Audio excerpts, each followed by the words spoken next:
My English 301 paper was supposed to be an 8 to 10 page research criticism of Nella Larsen's Passing. We had only read that book all semester. So when I first started thinking about what I was going to be doing for this, I was just going through the text and finding any themes that I thought were interesting.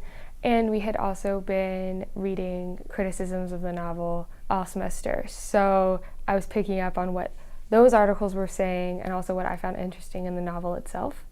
And I initially settled on sexuality because it was a theme that wasn't obvious, but then as soon as you realized it was there, it was like, oh, whoa, wow, that was through the whole book. Professor Nunes took us to the library to do a sort of lesson on how to do good research with the English librarian. She showed us how to vary our search terms so that the same articles don't pop up a bajillion times, and to really think about what you're writing about and come up with as many words related to it as possible. And she showed us that the class we wrote it for, English 301, has its own library resource page, and I had no clue that existed. With access to digital materials, many students feel as though it's possible to do research for a paper without ever having to go to the library.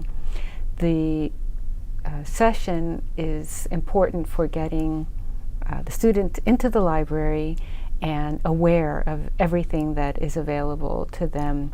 I used a ton of resources from the library when I was doing my research. First, I just, used the WorldCat search bar on the homepage of the library website and went through and found a ton of different stuff using all sorts of different search terms and things like that. And then I went onto the 301 research port page and I clicked through all the databases on there, and I used the MLA International Bibliography. I used lots of journal articles, and I used books, which I think people are afraid to use now.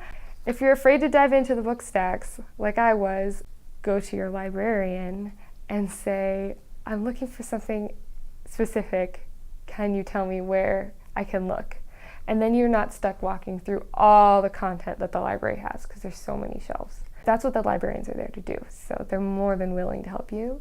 When I brought my initial sort of loose thesis to Professor Nunes about sexuality, I was really stuck. I didn't know where to take the paper, and when I was talking to her, she flat out said, you're not going to be able to come up with anything that people haven't already come up with. But you said one word when you were talking to me. You said liminality. I reread all the sources that I had already had when I was forming my first sort of thesis idea, and I realized I disagreed with what a lot of the scholars had said about the main character's identity, and that was my aha moment. I was like, whoa, no, I think they're wrong.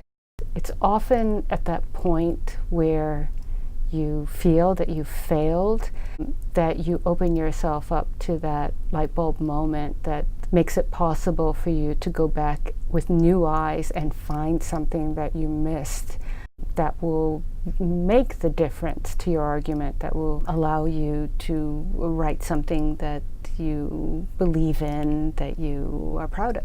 When students start to do their own research, I think I would say first that they need to give themselves enough time to do it. It's a very long process, depending on how long the paper you're writing is going to be, and don't underestimate how long it takes to even just find sources you can use, much less read them all and really analyze them all.